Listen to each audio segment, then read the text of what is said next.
membres de développement et paix à travers le Canada et à celle de nos partenaires au Nigeria pour dire toute notre compassion et notre soutien aux différentes familles. Et donc, nous, comme organisation, on essaie au jour le jour de suivre la situation. On est en contact avec nos partenaires et on est très préoccupés parce que certains de nos partenaires se trouvent effectivement dans ces zones de conflit. Dans le nord-est en particulier? Le nord-est en particulier. Ouais, parce que c'est un pays qui est divisé quand même en deux, chrétiens d'un côté, musulmans de l'autre. Non, c'est ce qu'on nous décrit, là. Non, c'est pas la réalité? Oui, en effet, non. Disons que la réalité est beaucoup plus variée. Le nord, c'est pas que les musulmans. Le sud, c'est pas que les chrétiens. Le nord, qui est le théâtre des opérations actuellement, c'est plusieurs États. Il faut dire qu'on est dans un État fédéral, là, avec 36 États. Et les États qui sont le centre des opérations, c'est ceux un peu plus au centre du pays, l'État de Plateau, un peu plus à l'est, au nord-est, à frontière avec le Cameroun. Bouchi, le Borno, Adamawa, tous ces États-là sont effectivement les centres d'attaque de Boko Haram depuis ces dernières années. Est-ce que ça vous étonne, cette offre de négocier de la part de Boko Haram, cet échange de prisonniers, et le refus du gouvernement de négocier? Non, disons que l'offre et le refus, nous les situons dans le contexte de dynamique des relations entre ce groupe-là et le gouvernement depuis plusieurs années. Et parler d'ailleurs de recrudescence de la violence islamiste, elle aussi s'insère dans un contexte beaucoup plus global qui remonte à plusieurs années. Avant elle, on a eu les violences du milieu des années 2000 avec le MEND dans la zone du pétrole. Ouais. Avant ça, il y a eu une succession de coups d'État. Donc c'est quand même un contexte global de violence. Et il serait malvenu de prendre de manière exclusive cette situation et ces derniers développements. Mais en même temps, c'est du jamais vu, là, 200 jeunes filles et plus d'un seul coup. Monsieur Cabré évoquait la capacité de Boko Haram de gérer ces jeunes filles. Il faut les nourrir, il faut pouvoir les mettre à l'abri dans des baraques ou enfin, je ne sais trop, les déplacer d'une région à l'autre. Quelle serait la solution pour vous? Vous avez d'ailleurs bien fait de poser la question de l'authenticité de la vidéo. Moi, je n'ai pas plus d'éléments que vous pour rentrer là-dedans, mais pour moi, ça reste une question.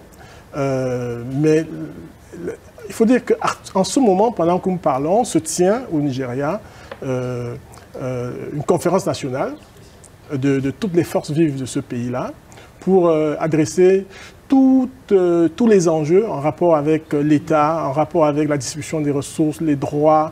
Et c'est pour le gouvernement, peut-être pour parler en rapport avec le gouvernement, pour le gouvernement, je suis plus tenté de considérer que cet événement-là passe pour être comme un épiphénomène dans un contexte où, depuis ne serait-ce que le milieu de l'année dernière et le début de cette année, il y a toute une succession d'attaques meurtrières et le gouvernement, avec la conférence d'ailleurs, a apporté une réponse.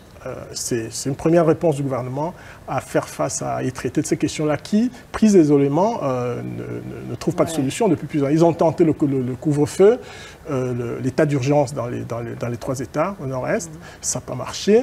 Il y a eu des pressions à l'intérieur du pays pour dire qu'il faut tendre la main à Boko Haram. Mais déjà par le passé, Boko Haram ne montrait pas d'ouverture. Mais aujourd'hui, comme vous faites bien le relever, que ça doit être quand même suspect, l'offre de négociation de Boko Haram. Et d'autant que, est-ce que j'ai bien compris de ce que vous me dites, que pour le gouvernement, cet enlèvement-là, ce n'est qu'un épiphénomène, donc ce n'est pas un événement plus grave que les autres? Je suis tenté de le penser. Ah, donc ça voudrait dire que le gouvernement, malgré la mobilisation internationale, n'est pas prêt à investir toutes les ressources pour dénouer cette impasse? Non, je ne pense pas. Je pense que le gouvernement est pris sous une multitude de pressions de la part de la communauté nationale, mais aussi des groupes à l'intérieur. Nos partenaires, depuis plusieurs semaines, sont engagés à travers des marches, des tables rondes, des revendications pour pousser le gouvernement. Et la mobilisation internationale n'est qu'une bonne chose. Elle vient ajouter dans cette pression-là pour la libération de ces jeunes filles et sans doute pour traiter la question dans sa dimension la plus complexe. Boko Haram a déjà libéré des otages par le passé. Certainement, oui. Alors, est-ce qu'il y a de l'espoir de ce côté-là? Est-ce qu'il y a de la bonne foi parfois du côté de Boko Haram? Je parlerai très difficilement au nom de Boko Haram, mais je peux observer que Boko Haram, à ses débuts, était un groupe, disons, qui s'est très vite laissé qualifier de terroriste. Mais avec le temps, on observe très bien que comme groupe, il évolue vers des pratiques et et des activités beaucoup plus sophistiquées. Et moi, je pense que Boko Haram, dans ce sens-là, pourrait évoluer vers une démarche plus conventionnelle de négociation. Et cette offre aujourd'hui ne m'étonne pas du tout. Bon, en terminant là-dessus, l'offre ou la mobilisation de la rue, les femmes dans la rue, oui. Ça, c'est de nature à faire bouger les choses? Certainement. Ouais. Certainement. Moi, ce matin encore, j'étais en communication avec nos partenaires au Nigeria. Dans l'État du Plateau, il y a eu des marches hier, il y en aura demain. Il y a une mobilisation qui ne vient que augmenter la pression à la fois sur Boko Haram et sur le gouvernement national, fédéral notamment. Alors, M. Yimga, de Développement et Paix, merci beaucoup d'avoir été avec nous. Merci, madame. Merci. On suit ça de près, bien sûr. Merci. Grâce à vous. Merci. Merci à vous.